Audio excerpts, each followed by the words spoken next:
Las calles The streets eran literalmente were literally rivers of water. There were mudslides all over the place. No había ni una. They were all gone. I said to myself, oh my God, what happened here? I was screaming and crying. I was like, oh my God, you cannot take them away from me. tenía miedo yo. I was afraid. Yo creo que todos teníamos. We were all No afraid. sabíamos lo que We didn't know what we were going to find. From the Weather Channel, this is Storm Stories with meteorologist Jim Cantori.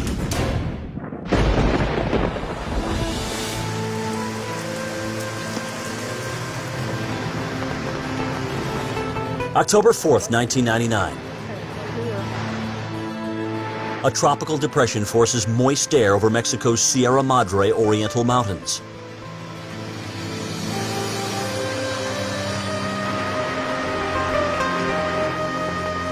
This brings massive rainfall northeast of Mexico City. 120 miles from this capital city, the working-class community of Teziutlán is plagued with flooding. El caudal del río The height of the river kept growing y crecía porque el agua no paraba. because the rain wouldn't stop. Además, como estamos en una falda Since we were in the bottom of a de valley, un cerro, toda el agua que all the bajaba water would just come down y se and nos invade everything. juntaba y invadía con todo.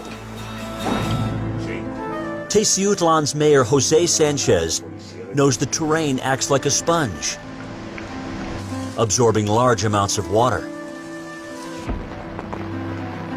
The mountainsides become unstable.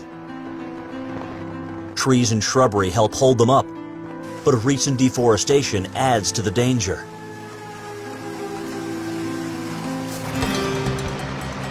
An influx of low-paid factory workers has forced many to build here, where land is cheap and prone to flooding.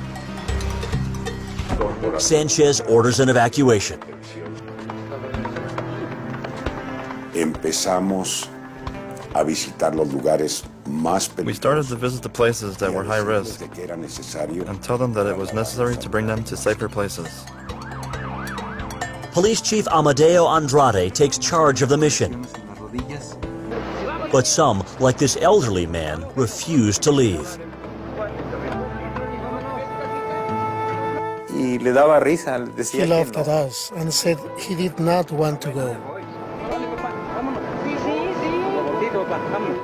Lo llevamos al albergue. We took him to Al otro shelter. día el señor se nos The next day, escapó he del escaped albergue to check on y his natural house, fue a buscar su casa which was y ya no estaba. all gone. While thousands head for shelters, others on the outskirts of town stay in their homes. Alvina Castellano lives there with her mother, two sisters, and her 2-year-old daughter. The 26-year-old single mom helped build her family's house in an area they thought was protected from flooding. Se hizo lo que es el libramiento, pues echaron tierra para el terreno. Pues We poco a built the poco house llegó with a an haber elevated mucho terreno, foundation, and there was much pero land in nunca front of it. Creímos que We never thought eso we iba could a be in traer danger. desgracias.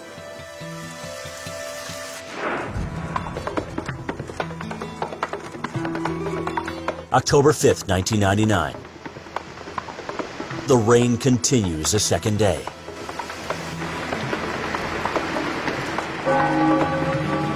Around 7:30 a.m., Alvina leaves for her job in a nearby textile factory. Her younger sisters, Mari and Guadalupe, share the walk to work and school. The girl's mother, 56-year-old Inez, stays home to care for Alvina's 2-year-old daughter, Ceci. My daughter, who goes to school, came home first. Class was canceled, and then my other daughter, Guadalupe, was sent home from work because there was no electricity. The storm also closes the factory where Alvina works. She starts to walk home until floodwaters block her way.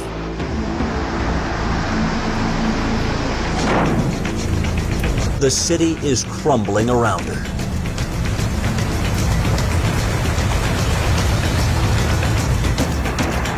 No había paso. I couldn't get through. I felt uncomfortable. I wanted to be there. I wanted to see what was happening. Inez waits for Alvina at home.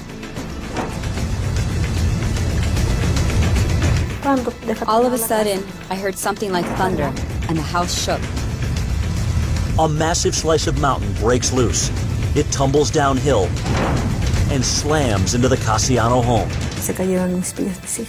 My daughters fell by my feet, and I was completely covered in mud. They didn't even get a chance to scream. Inez can no longer see her two youngest daughters and granddaughter. The mud has buried Inez up to her chest. I was very conscious of everything going on. I kept screaming for help, and there was no one. Neighbors call police.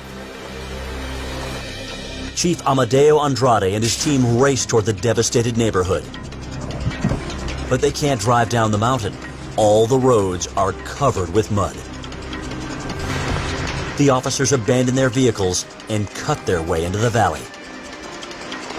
Abrimos una brecha con machete. We clear a little trail with machetes, so we can reach the first house that was buried. Se había tapado. It's the Casiano's house. Inside, the men find Inez in a front room pinned by mud and debris. We could only see her face and her shoulders, so we started digging with the few tools we had. Andrade and his men extricate the terrified woman from the muck and place her on a stretcher. She was telling us that her daughters were inside the house, so we went in and began to look for the girls. I was telling them where they were. I thought that my granddaughter was also dead because she was not crying. Inez watches in horror as the crew unearths the bodies of Guadalupe and Mari. I was crying because of my daughters. I knew that they were dead. Inez's 2-year-old grandchild, Ceci, is still missing.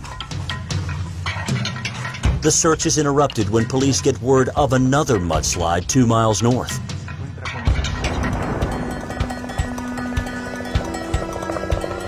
Part of a cemetery has collapsed onto 70 houses. 400 occupants may now be buried. But Inez pleads with the officers to stay and find her granddaughter. She kept insisting to us there was another child that was still there. Chief Andrade is torn between wanting to find the missing child and heading across town to help more victims. I was very worried about the situation in the other place, and I felt like we should leave because, more than likely, the child was dead. Meanwhile, Alvina, the girl's mother, walks into her devastated neighborhood.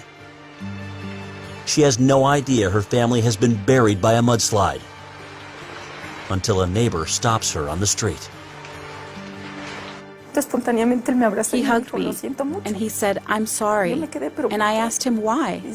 Because he said, "I went to your house and we took the bodies out." I was going crazy. I was screaming and crying. I was like, "Oh my God, you cannot take them away from me." While Alvina sprints the last few blocks to her home, Chief Andrade hears a muffled voice coming from inside the house. We heard the child cry. We were excited and began digging more rapidly. 2-year-old Ceci is wrapped in her blanket, wedged between the sofa and a cement pillar.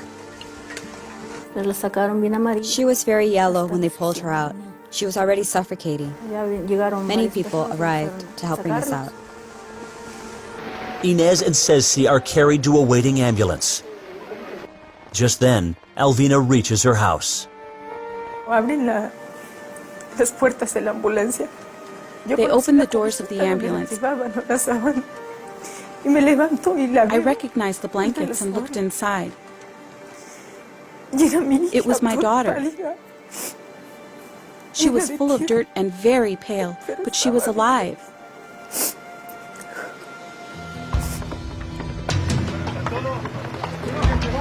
Chief Andrade and his men leave the recovery effort in the hands of volunteers. They depart for the other disaster zone.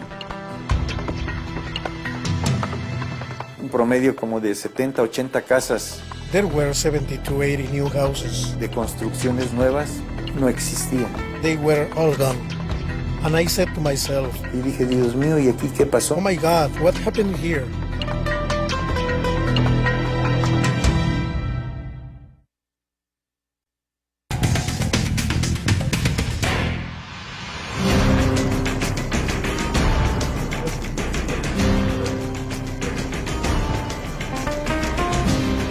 "21 people are confirmed dead in Teziutlán, Mexico from the mudslides. Estaba inactivo el puerto. The city was shut down. Días laborables. On a normal workday, there is usually 1 or 2 people in a home, but these houses were filled up with families. Esto And hizo que la this made the tragedy even bigger. fuera más grande.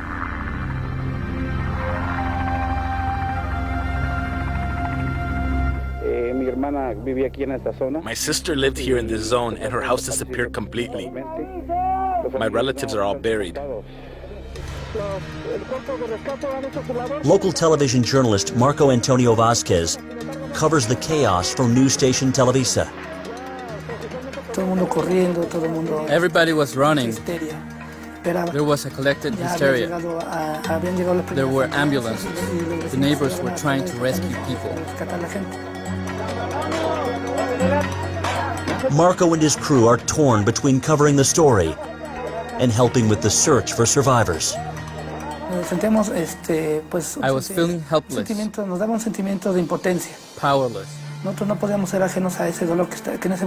I couldn't detach myself from the pain of these people. We wanted to help more than to film. We couldn't approach because it was very dangerous. I still have 14 family members buried. The only way we could help our people was reporting as honest and clear as we could.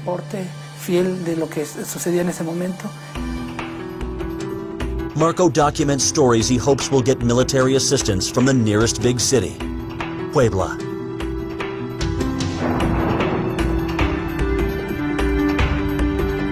Police Chief Amadeo Andrade joins the rescue effort. Volunteers use sticks, machetes, and shovels to unearth survivors. But they uncover more of the dead. Por dentro mi verdad era de que I knew that many of those people, after hours buried under tons of mud, it would be impossible they were alive. I thought that it would be a miracle if anybody survived.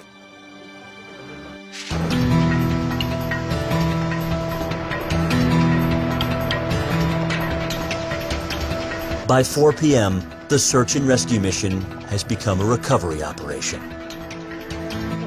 We find ourselves in one of the most critically affected areas caused by intense rains in Teziutlán. Then, in the middle of Marco's taping, something remarkable happens. Look over there. It's a hand. A hand! Yes, it is a person. Rushing waters have uncovered a woman trapped under the mud. She is clinging to life. We cannot explain how she did survive. She may have been trapped 3 or 4 hours. The survivor is revived and transported for medical attention. Later, another woman is found alive. She was completely covered in mud, her face, her hair, everything.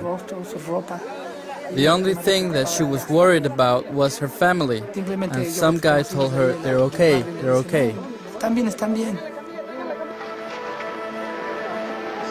This hillside neighborhood has suffered the most casualties.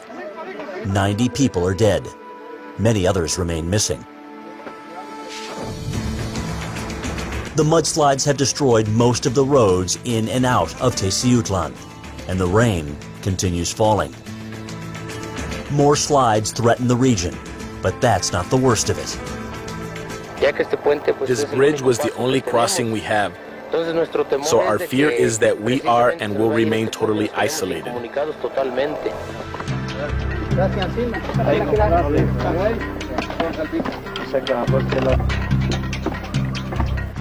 Now local authorities face a new problem.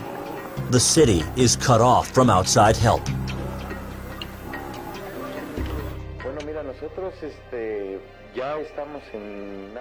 Look, we are in alert all the time. We have come to our capacity in terms of what we can offer. We only hope that the weather gets better. The mayor is desperate for assistance from Mexico's federal government. Nosotros implementamos un estado We were in a state of alert. My whole administration was aware of what was happening. Quedaron en activo. The police was working 24 hours. Las 24 horas. After 3 straight days, the rain finally lets up, and some much-needed help arrives. Mexican military helicopters fly in personnel and supplies to the isolated city. En las que colaboró el ejército con nosotros. The army helped us clear the roads. Fue con restaurar servicios, get services back up, trabajar la infraestructura and restore the infrastructure that was lost because of the storm. Con la tormenta. By Saturday, October 9th, the magnitude of the disaster is clear. At least 100 people are dead and dozens are missing. Thousands more remain homeless. Teziutlán olía a muerte. Teziutlán smelled like death. Era el rostro. You can see the look of pain in the faces of the people. De dolor. Teníamos miedo. We were afraid epidemics could cause more loss of life. Que acabara con más vidas.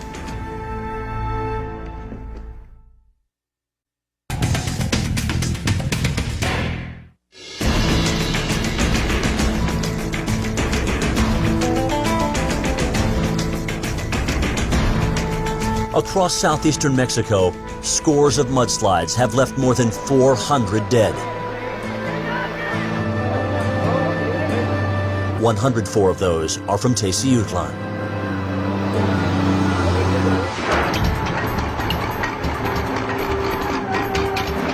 For months, residents and authorities worked to rebuild their community.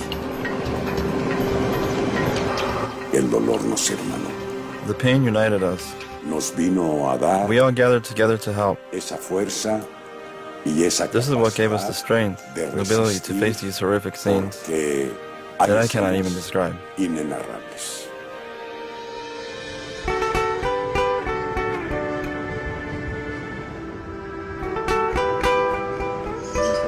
Teziutlán's police chief Amadeo Andrade has befriended the surviving members of the Casiano family. He helped rescue 2-year-old Ceci from the mud. I'm very glad and thankful to God we were able to get the child out. 6 years after her survival, 8-year-old Ceci doesn't remember anything about her ordeal. It was a miracle that she didn't get any injuries. Mother, daughter, and grandmother live in a house built by the Mexican federal government for victims of the mudslides. All that remains of their former house is a painful memory. If we pass by the area, I just close my eyes and look to another side. Because if I go there, I just cry.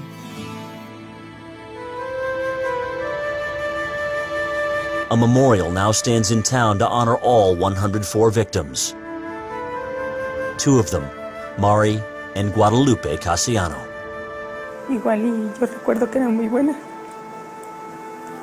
My sisters were very good. They were very loving and caring.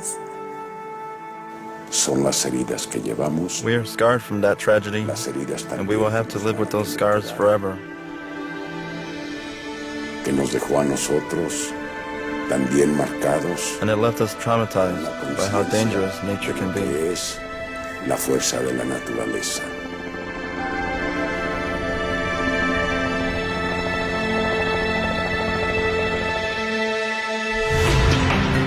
What precautions have been made in Teziutlán, Mexico since the mudslides? We'll tell you when Storm Stories continues. What precautions have been made in Teziutlán, Mexico since the mudslides? 1 year after the disaster, the Casillanos are among hundreds of families that moved to new government-constructed neighborhoods in so-called mudslide-safe parts of town. The local government is currently working to implement mandatory building permits in safe neighborhoods. But most of the transient factory workers can only afford to live and build in unsafe areas. For Storm Stories, I'm meteorologist Jim Cantori. Your local forecast is next.